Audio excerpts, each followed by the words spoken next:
हमेशा बस मैं आपको बताऊं, हृदय को साफ रखो। पिता का हृदय देखा आपने? एक बाप के दो बेटे थे, एक ने कहा मेरा हिस्सा दे, चला गया। कितने सालों के बाद खार खर्च खुर्च करके सारा याडू पुत्र देखते हैं हम वापस आया। वो सोचता मैं नौकर बन के रहूंगा। पिता कहता है, पिता ने आगे भागकर गले लगाया, अंगूठी बनाई, पार्टी की उसके लिए। वो हैरान, ये क्या? मैं आपको बताऊं, आपके स्पिरिचुअल फादर का प्रेम और पिता का प्रेम आपके लिए कभी कम नहीं होने वाला। तुम्हें डाउट लगे, तुम शरीर में हो, तुम जैसे मर्जी एक शारीरिक व्यक्ति की सुनो, वो तुम्हें भी शारीरिक कर देगा। पास्टरों को दोस्त बनाने हैं तो आत्मिक बनाओ, या तो उनके अंदर अपने गुण डाल दो अपनी संगति में लेकर।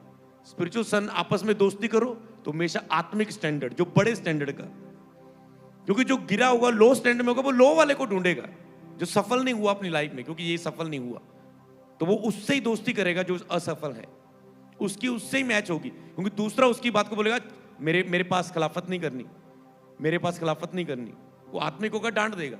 इसलिए उसकी दोस्ती किससे बनेगी? शारीरिक से। मैं आपको बताऊं, मन की खराई जो यहां पर सीखते कि आप पिता का हृदय वही रहता है कि परमेश्वर कहता है तूने छोड़ दिया पर मेरा हृदय वही है। मैं आपको बताऊं, आप जितनी बार मर्जी छोड़ो, आप शारीरिक होके पाप में गिर के बरमाए जाकर आप फिर भी कहेंगे पापा मैं वापस आना चाहता हूं, मैं कहूंगा मेरा प्यार आज भी उतना ही है तेरे लिए।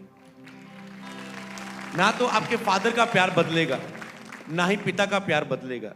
सिर्फ समझने में फर्क हो जाता है, समझ पा रहे हो? सिर्फ समझने में फर्क हो जाता है। जब कोई व्यक्ति शरीर में होता है तो सिर्फ फीलिंग में, समझने में फर्क हो जाता है। हालेलुया। पुत्र ने ऐसा समझा था मैं नौकर, क्योंकि उसकी स्पिरिचुअल लाइफ नहीं रही थी। अगर वही पुत्र रोजों में जाकर आता, उसे पता नहीं नहीं मेरा पिता तो मुझे गले लगा लेगा, मुझे पता है मेरे पिता का प्रेम क्या है।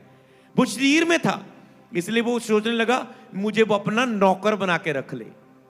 अब कभी आपने इस वचन का ऐसा प्रकाशन नहीं सुना होगा, याडू पुत्र वाला।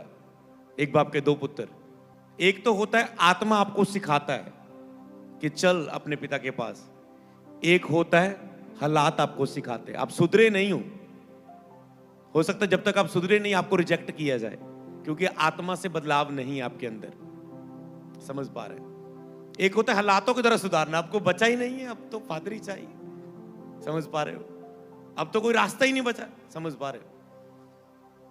अब तो कोई हाथ पकड़ने वाला नहीं है, अब तो कर्जों में डूब चुके हो। तो मैं आपको बताऊं, पिता का प्रेम कभी नहीं बदलता और आपके स्पिरिचुअल फादर का प्रेम भी कभी नहीं बदलता, जिस तरह आपके माता पिता का प्रेम आपके लिए कभी नहीं बदलता। हमेशा बस मैं आपको बताऊं, हृदय को साफ रखो।